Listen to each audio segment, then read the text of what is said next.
la presentación de este niño llamado Lucas al Señor. Porque sus padres, Kevin Moreta y Marilyn Caraballo, así lo han querido y lo han manifestado a la Iglesia. Pero antes de comenzar, en primer lugar, y pensando en todos aquellos que nos visitan en el día de hoy, quizás por primera vez, con motivo de esta celebración, quizás se estén preguntando, ¿y qué es eso de presentar un niño? Porque en nuestro país lo tradicional es bautizar. Sin embargo, para quien visita una iglesia evangélica por primera vez, tengo que deciros que, como norma general, no bautizamos niños pequeños. Y eso no es un capricho nuestro, ni es algo arbitrario, sino algo que es, creemos nosotros, coherente con la palabra de Dios. Y nosotros tratamos de ser muy fieles a Él. Y fue el propio Señor Jesús quien dijo a los apóstoles antes de irse al cielo. Mateo 28, 19 y 20. Por tanto, id y haced discípulos a todas las naciones, bautizándolos en el nombre del Padre y del Hijo y del Espíritu Santo, enseñándoles que guarden todas las cosas que os he mandado, y he aquí, yo estoy con vosotros todos los días hasta el fin del mundo. El orden que el Señor expuso en este mandato, creo que todo el mundo puede entender que es importante, y no solo importante, lógico, porque hacer discípulos requiere que una persona aprenda los rudimentos, las cosas básicas de lo que es ser cristiano. Pregunta esencial. Teniendo un niño pequeño que no tiene uso de razón, que no sabe hablar, que no entiende lo que se le dice, ¿cómo puede ser un discípulo en este momento de su vida? No puede, es evidente. Por lo tanto, tampoco puede bautizarse, porque primero hay que creer y ser discípulo, como lo fueron en su día los apóstoles, ¿verdad? Y luego después, siguiendo el orden natural de las cosas, te bautizas siguiendo la orden del Señor, porque el bautismo, no lo tenéis en cuenta en la predicación, pero lo explicaré, es un símbolo de que con Cristo muero y con Cristo resucito a una nueva vida. Y cuando sumergimos en el alma al niño, a la persona, perdón, no al niño, significa, con Cristo he muerto a mi vida pasada, y cuando sale del agua, con Cristo he renacido a una nueva vida. Y eso es el significado del bautismo. Bien. Ahora bien, como es importante, como he dicho, ¿cómo va a tomar el niño esta decisión? ¿Cómo va a aceptar al Señor Jesús como su Salvador? ¿Cómo va a decidir si se quiere bautizar o no? Es demasiado pequeño para eso. Por eso en la Biblia, pueden leerla, empezando por el Génesis, terminando por el Apocalipsis, y no van a encontrar un solo ejemplo donde se bauticen niños pequeños. Todas las personas que se bautizan son siempre personas adultas con uso de razón. Bueno, pues por eso mismo no bautizamos, porque queremos dar cumplimiento al Señor. Y ahora, permitidme, y lean conmigo el texto que va a servir de base para el mensaje de hoy, que es la presentación del Señor Jesús en el templo. Lucas 2, versículo 21 al versículo 24.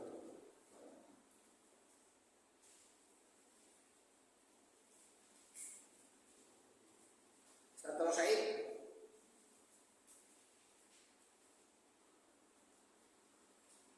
¿Sí, no? Bien. Pues dice la Escritura así: cumplidos los 8 días para circuncidar al niño, le pusieron por nombre Jesús, el cual le había sido puesto por el ángel antes que fuese concebido. Y cuando se cumplieron los días de la purificación de ellos, conforme a la ley de Moisés, le trajeron a Jerusalén para presentarle al Señor. Como está escrito en la ley del Señor, todo varón que abriere la matriz será llamado santo al Señor.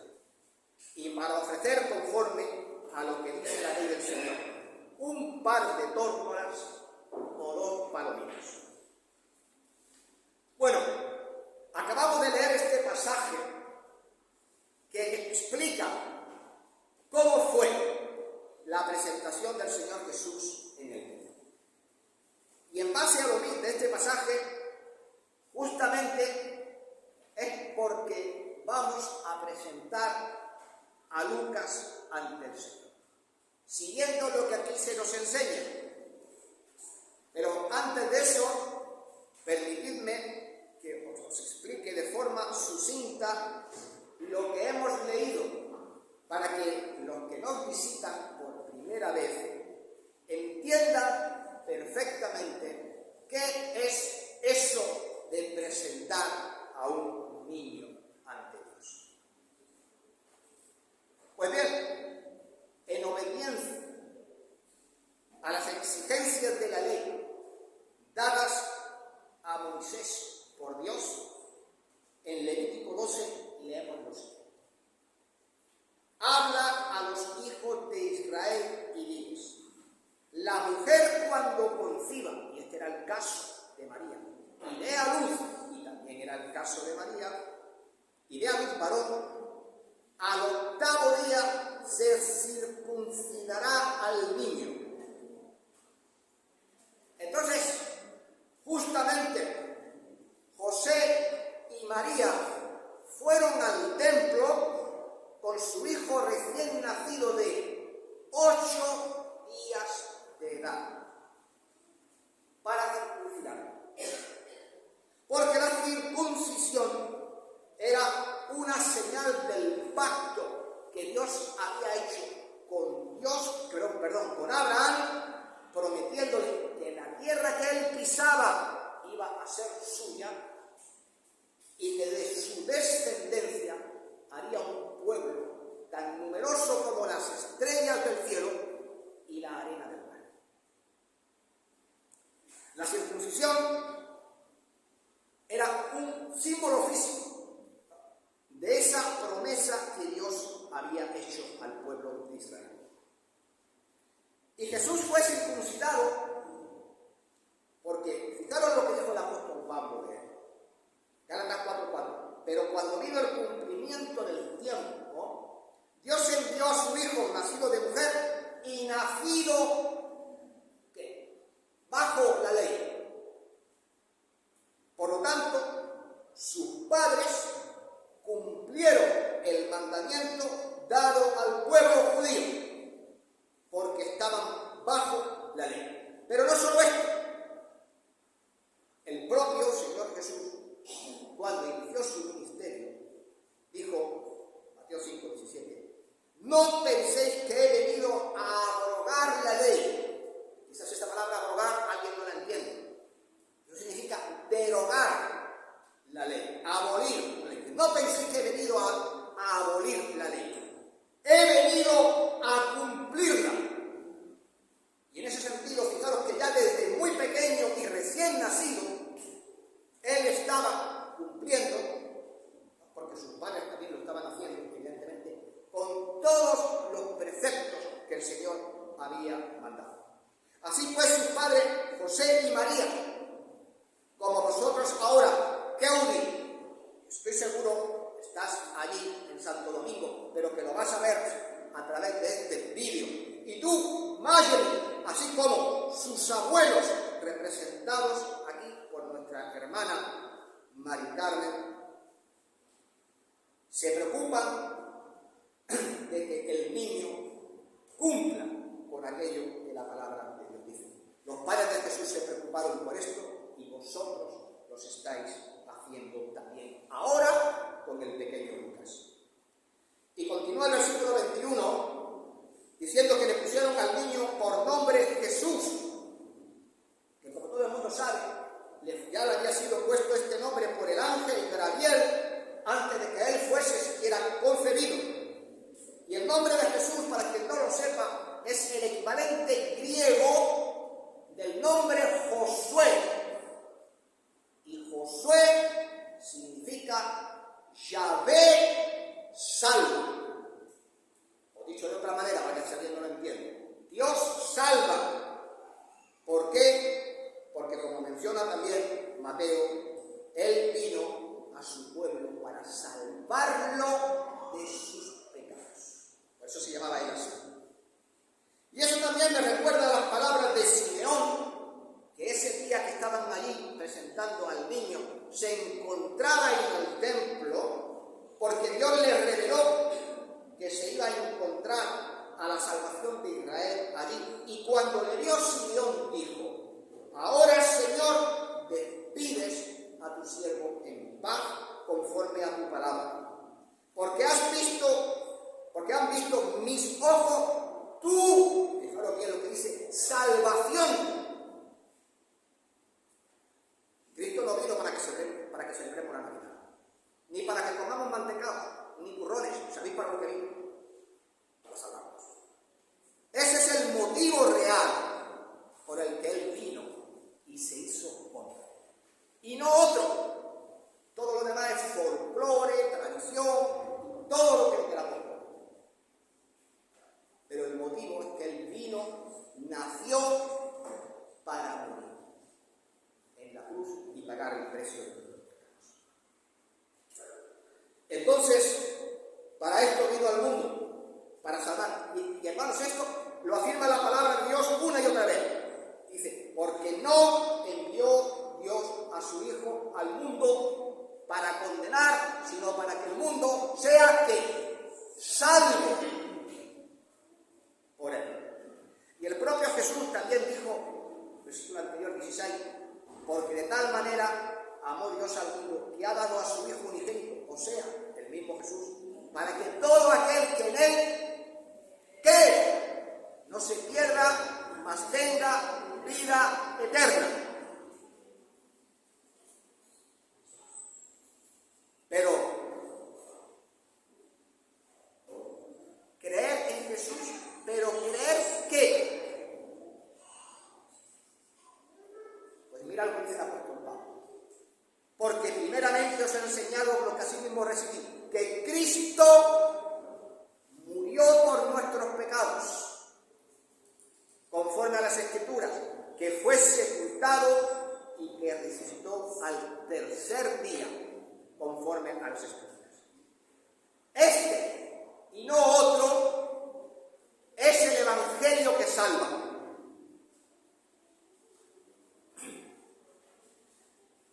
Este es el Evangelio que da vida eterna, como hemos leído. Y todo el que lo cree no necesita hacer nada más. Solo creer. Y esto mismo, amado Keuli, amada Mayeli, amada Rosita, tendréis en su momento que enseñarle también a Lucas, cuando él tenga entendimiento y uso de razón. Y continúa nuestro pasaje diciendo: y cuando se cumplieron los días de la purificación de ellos, conforme a la ley de Moisés, le trajeron a Jerusalén para presentarle al Señor.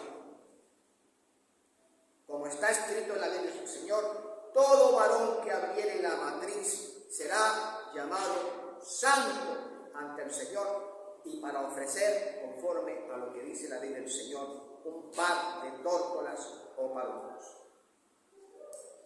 Pues ahora vais a entender, especialmente los que nos visitan por primera vez, ¿qué es esto de presentar a un niño? Porque lo acabamos de leer está la razón por la cual presentamos a nuestros hijos delante de Dios. Pero antes de entrar en materia, permitidme explicar qué es eso, porque comienza el versículo hablando de la purificación de ellos. En realidad no es de la purificación de ellos, es la purificación de María. Porque cuando una mujer paría, la ley de Dios decía lo siguiente. Habló Jehová a Moisés diciendo, habla a los hijos de Israel y diles, la mujer cuando conciba y dé a luz varón, será inmunda 7 días, conforme a los días de su menstruación, será inmunda. Y al 8º día, como hemos leído, llevaron al niño al templo, circuncidará al niño. Mas ella permanecerá 33 días purificándose de su sangre, y ninguna cosa santa tocará, ni vendrá al santuario hasta que sean cumplidos los días de su purificación. Y cuando los días de su purificación fueren cumplidos por el hijo o por la hija, traerá un cordero de 1 año para un holocausto y un palomino o una tórtola para la expiación. Y a la puerta del tabernáculo de reunión, el sacerdote los ofrecerá delante de Jehová y hará expiación por ella y será limpia del flujo de la sangre. Esta es la ley para el que quiere a luz, hijo o hija. Bueno, y cuando se dice que la mujer es impura, oye, no está diciendo ninguna barbaridad. Seguramente esto a lo mejor se interpreta. ¿Cómo que María es impura? ¿Qué clase de mujer era esta? No. Lo que está diciendo era que era impura desde el punto de vista ceremonial. Vosotros que vivimos aquí en Melilla, vemos a los musulmanes lavarse los pies antes de entrar en la mezquita y lavarse la mano. ¿Por qué? Porque se purifican para entrar en la presencia de Dios. Pues era igual en el Israel antiguo. La mujer había parido, habían salido el líquido amniótico, la sangre, las secreciones, en fin, todo lo que supone un parto. Y todas estas cosas ritualmente eran impuras.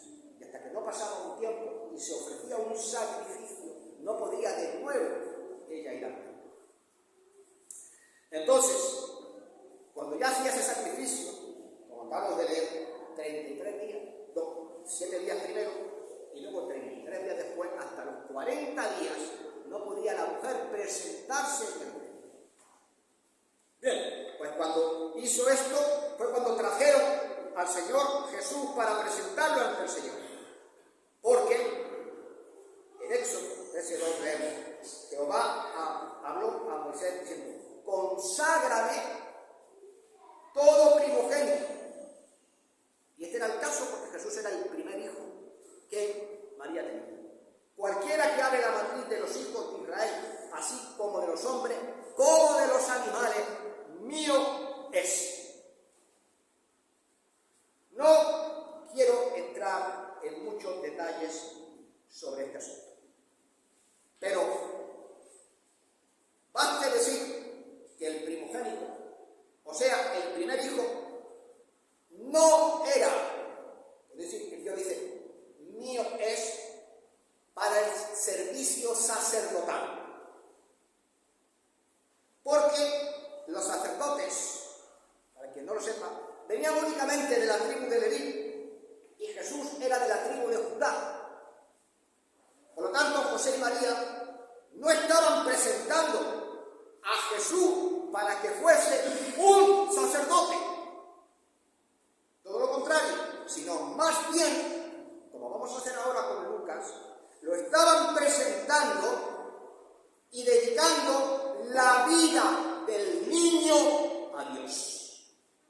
Por eso, siguiendo lo descrito en el pasaje de las Escrituras, presentamos a nuestros hijos con la misma intención. Y creo que esto ya aclara a todos los presentes por qué presentamos a los hijos. Pero hay algo más que tenemos que saber. Los levitas, si estaban impuestos en la ley, tomaban el lugar del primogénito del resto de las tribus de Israel al estar dedicados al servicio de Dios. digna de los hijos de Israel, en lugar de todos los primogénitos. Por eso él no iba a ser sacerdote. Los primeros nacidos entre los hijos de Israel serán pues míos, los levitas, porque mío es todo primogénito desde el día que yo hice morir a los primogénitos de la tierra de Egipto. Santifiqué para mí a todos los primogénitos de Israel, así de los hombres como de los animales, míos serán. Ahora bien, a cambio de estar eximidos de cumplir con el sacerdocio, Dios le dijo a Aarón: todo el que abre matriz de toda carne que ofrecerán a Jehová, así de hombres como de animales, será tuyo. Pero harás que se redima el primogénito del hombre, también harás redimir el primogénito del animal. De un mes harás efectuar el rescate de ellos conforme a la estimación del precio de 5 ciclos. Esto no lo dice nuestro pasaje, pero lo acabamos de leer. Esto formaba parte de todo lo que ocurría en el templo en ese tiempo. Así que no iba a ser sacerdote, pero le daban una ofrenda al Señor de 5 ciclos. Y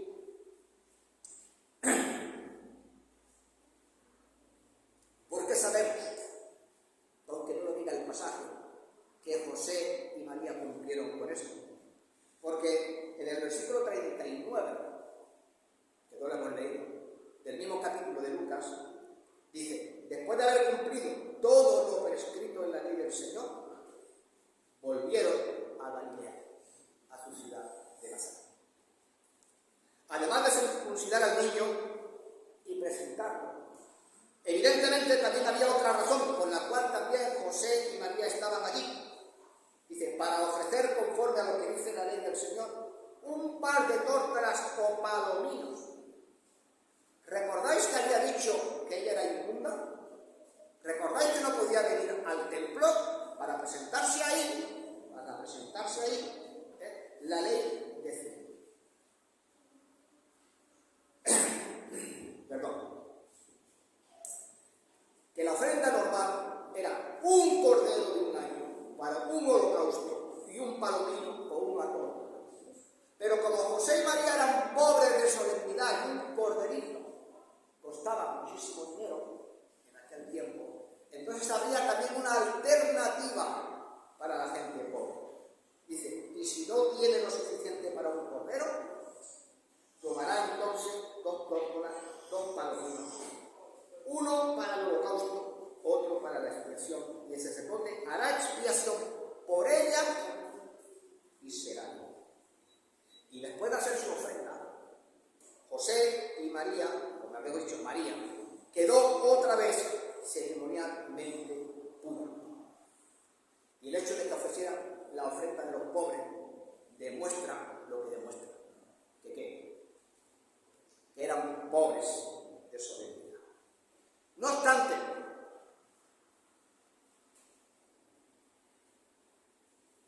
lo que brilla en este pasaje, aparte de todo lo que acabo de contar, es la obediencia de José y de María a la palabra de Dios. Y brilla con luz propia en toda la narración del nacimiento de Cristo. Poner al niño en el nombre de Jesús en obediencia a la orden de la ley. Presentarlo en el templo, pagar el rescate requerido por el primogénito y el escrupuloso cumplimiento de la ley en relación a la purificación de María, demuestra que ellos eran auténticos creyentes delante de Dios. Y que, como dice Lucas capítulo 1, versículo 6, andaban irreprensibles en todos los mandamientos y ordenanzas del Señor. Pues bien, Claudia, pues bien, Mayeli, pues bien, Rosita, en el nombre del Señor, yo os animo y os exhorto para José y de María. En cuanto a su fidelidad con el Señor para obedecerle en todo, como en la disposición de guiar a vuestro hijo y nieto en los caminos del Señor. Bien, y antes de continuar con el acto, vamos a ver un audiovisual que han presentado. ¿No? No. Vale. Pues entonces habrá una dificultad técnica. Entonces voy a pedir que Rosita, por favor, se siente aquí y que Mayeli con su hijo, por favor, se sienten aquí.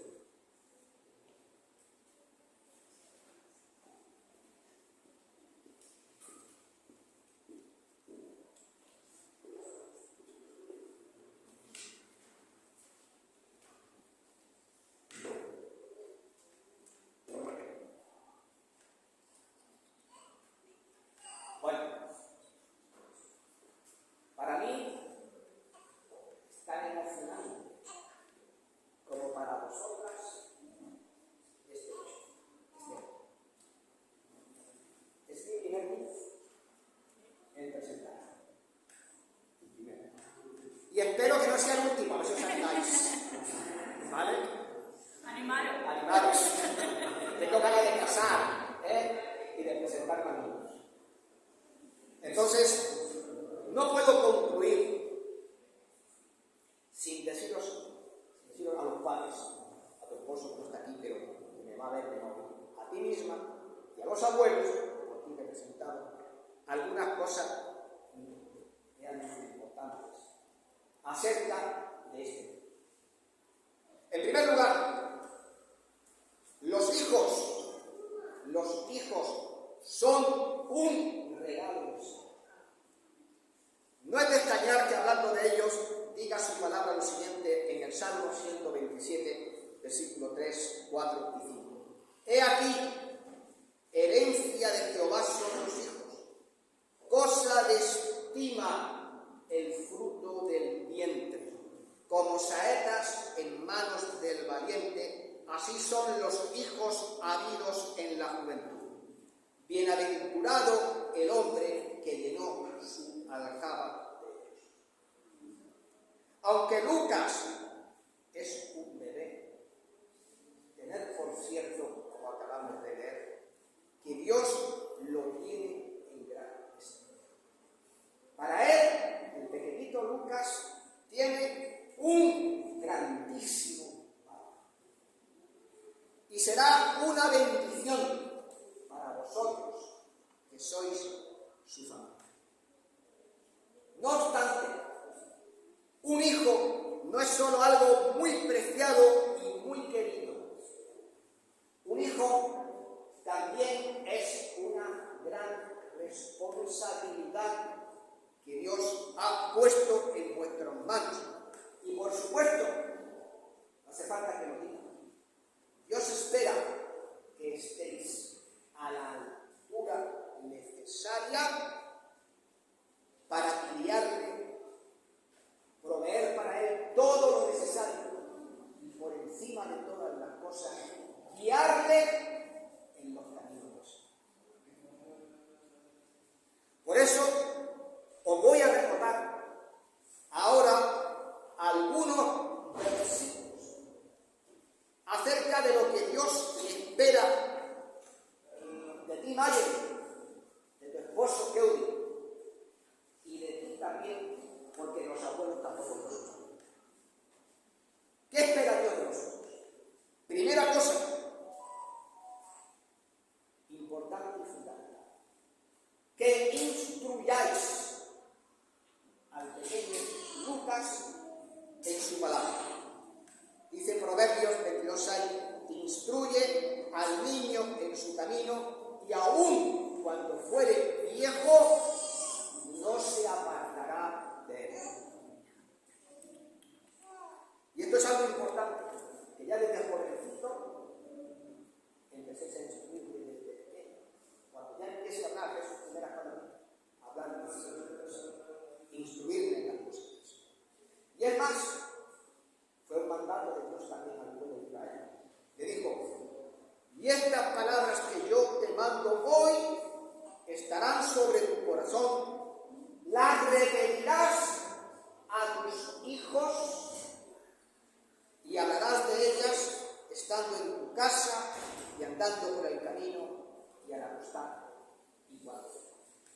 Porque aunque en la iglesia nosotros le enseñemos que tiene que hablar en casa, sois los hijos.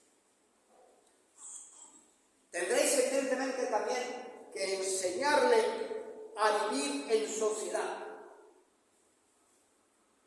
Y tendrá que obedecer las normas y las leyes conforme a lo dispuesto Dios por su palabra. Porque también en ese punto le dice: sométase toda persona a las autoridades superiores. Porque no hay autoridad sino de parte de Dios, y las que hay por Dios han sido establecidas. De modo que quien se opone a la autoridad, a lo establecido por Dios, resiste. Y los que lo resisten acarrean condenación para sí mismo. Pero voy a recordar algo quizás menos grande. Criar un niño nunca es nada fácil. ¿Saben por qué? Porque dentro de poco va a empezar a demostrar que tiene voluntad propia. ¿Sí? Y va a desafiar vuestra autoridad. ¿No sabéis? Eso va a pasar. Eso va a pasar. ¿Qué es lo que dice la palabra de Dios acerca de esto? Que vuestra obligación está en disciplinarle y amonestarle cuando realmente lo merezca. Pero eso sí, haciéndolo con amor y firmeza, como demanda la palabra del Señor. Porque si no lo hacéis así, ¿sabéis lo que vais a hacer de él? Un malcriado, y va a ser un dolor de cabeza para vuestras vidas. Y esto lo dice la palabra de Dios clarísimamente. Vosotros, padres, no provoquéis a ir a vuestros hijos, tratándolos sino criadlos en disciplina y amonestación. Dice Proverbios: el que detiene el castigo a su hijo aborrece, mas el que lo ama desde temprano lo corrige. Y por supuesto, uno más, Proverbios 21:15. La vara y la corrección dan sabiduría, mas el muchacho consentido avergonzará a su madre. Bien.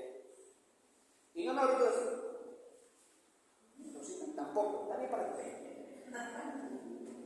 Así que, Rosita, ha llegado tu turno. Y no sé si tú esperabas que te iba a decir algo. Bueno, aquí está. Porque si creíste que no te iba a decir algo, que sepas que está aquí. Cariñosamente te digo eso, porque los abuelos también tienen que contribuir a la educación cristiana de sus nietos. Eso sí, no contradiciendo a sus padres, apoyando el trabajo de sus padres.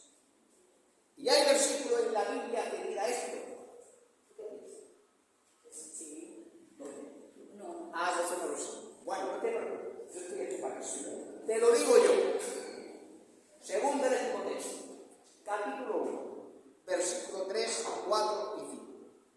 Este es el apóstol Pablo escribiéndole a su amado discípulo Timoteo. Y le dice así: doy gracias a Dios, al cual sirvo desde mi mayor experiencia conciencia, de que sin cesar me acuerdo de ti en mis oraciones noche y día, deseando verte al acordarme de tus lágrimas para llenarme de gozo, trayendo a la memoria la fe no fingida que hay en ti, la cual habitó primero en tu abuela Loida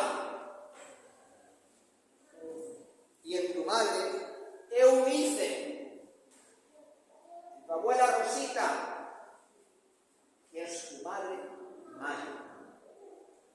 Y estoy seguro que en ti también. ¿Qué os estoy diciendo con eso?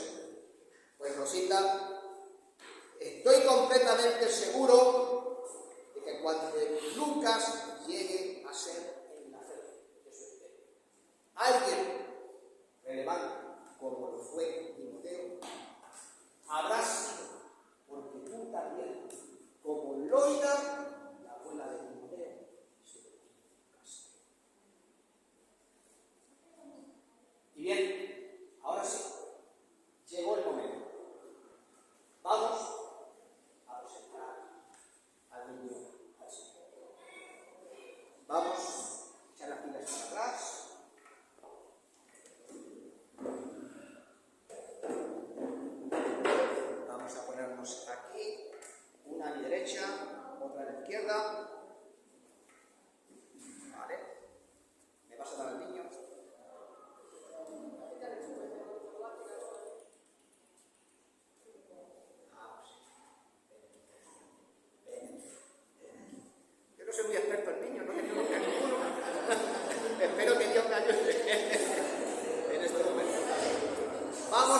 nosotros todos en uno.